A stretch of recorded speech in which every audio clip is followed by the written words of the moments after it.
এবার সৌদি আরবকে ভারী অস্ত্র দিচ্ছে যুক্তরাষ্ট্র। সৌদির টাকার পাওয়ার এত বেশি যে বিশ্বের সবচেয়ে শক্তিধর দেশের প্রেসিডেন্টকে নিয়ে এসেছে টেনে। নিজেদের অর্থনীতি বাঁচাতে সৌদি আরবকে অস্ত্র দিচ্ছেন মার্কিন প্রেসিডেন্ট ডোনাল্ড ট্রাম্প। অবশ্য এতে চোখের ঘুম হাওয়া হয়ে গেছে তাদের পরম মিত্র ইসরায়েলের।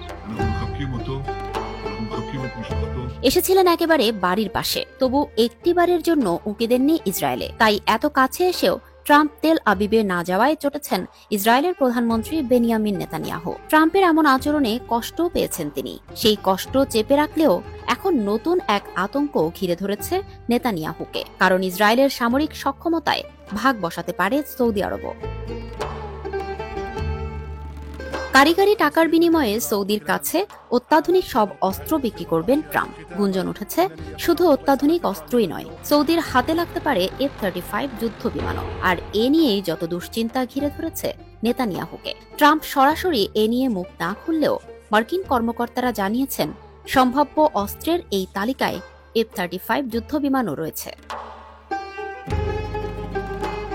ইসরায়েল ছাড়া যুক্তরাষ্ট্রের ভেতরেও এ নিয়ে শুরু হয়েছে চাপা উত্তেজনা। মার্কিন মুলুকের কয়েকজন শীর্ষ কর্মকর্তা বলছেন সৌদির হাতে F-35 যুদ্ধবিমান পড়লে রিয়াদ বাড়তি সুবিধা পাবে। কি সেই সুবিধা? তখন আর যুক্তরাষ্ট্রের কথায় নাচবে না সৌদি। বিশেষ করে মধ্যপ্রাচ্যে ইসরায়েলের বন্ধু বাড়ানোর আব্রাহাম অ্যাকার্ড মাঠে মারামারি করবে। এতদিন ধরে মার্কিন অস্ত্রের মালিক হতে ইসরায়েলের বন্ধু হওয়ার শর্ত জুড়ে দিয়েছিল যুক্তরাষ্ট্র, কিন্তু নিজের সাম্প্রতিক রিয়াদ সফরে ওই অ্যাকার্ডের কথা বলা যায় আলোচনাতেই ছিল না। সৌদির কাছে F-35 বিক্রি ঠেকাতে খুব করে চেষ্টা করে যাচ্ছেন মার্কিন সিনেটর লিন্ডসে গ্রাহাম সহ ট্রাম্পের জাতীয় নিরাপত্তা পরিষদের কর্মকর্তারা।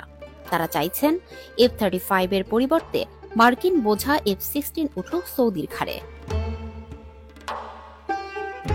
পাল্টা যুক্তি হিসেবে মার্কিন কর্মকর্তা এখন আইনের দোহাই দিচ্ছেন।